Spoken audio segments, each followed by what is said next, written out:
बांग्लादेश में जाके आपका मार्केटिंग करने गया। दिमाग का इलाज कराना चाहिए।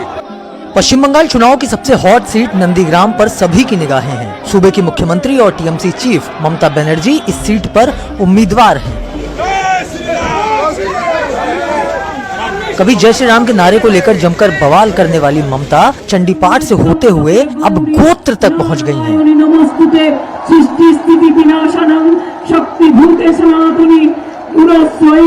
माना जा रहा है कि नंदीग्राम में जहां ममता को उम्मीद थी कि उन्हें एक तरफा मुस्लिम वोट मिल जाएगा और हिंदू वोट बट जाएगा, वहीं अब ममता को ऐसा लग रहा है कि वो सिर्फ मुस्लिम वोटों के सहारे जीत की दहलीज तक नहीं पहुंच पाएंगी।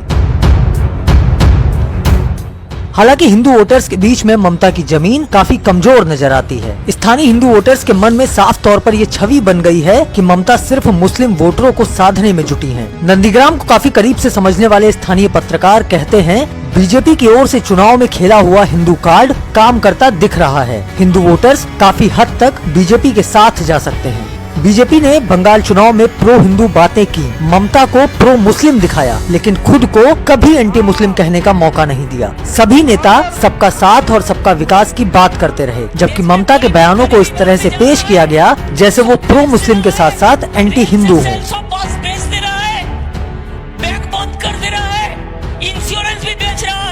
ममता की इस छवि से सिर्फ नंदीग्राम ही नहीं बल्कि पूरे वेस्ट बंगाल में टीएमसी को नुकसान हो रहा है। स्थानीय पत्रकारों की माने तो यही वजह है कि पहले ममता ने चंडीपाठ किया और अब अपना गोत्र बता रही हैं। इन पत्रकारों के मुताबिक अगर नंदीग्राम में ममता चुनाव हारती हैं, तो इसका सीधा प्रभाव तृणमूल कांग्रेस के भविष्य पर पड़ेगा। उनका कहना है, ममता लगातार ये साबित करने में जुटी है कि वो हिंदू है, लेकिन उनके लिए इससे जरूरी उनका बंगाल और देश है। इसीलिए जब वो अपना गोत्र शांडिल्य बताती है तो साथ में ये भी कहती है कि यह उनका निजी गोत्र है और माँ माटी मानुष उनका सार्वजनिक गोत्र है।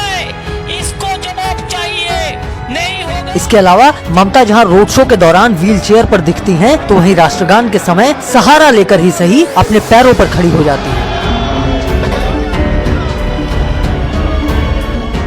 एक अन्य स्थानीय पत्रकार ने दावा किया कि जिस तरह से प्रथम चरण की वोटिंग तक नंदीग्राम का चुनाव एक तरफा बीजेपी के पक्ष में जाता दिख रहा था, वहीं दूसरे चरण की वोटिंग से पहले इस रुख में कुछ बदलाव सा दिख रहा है।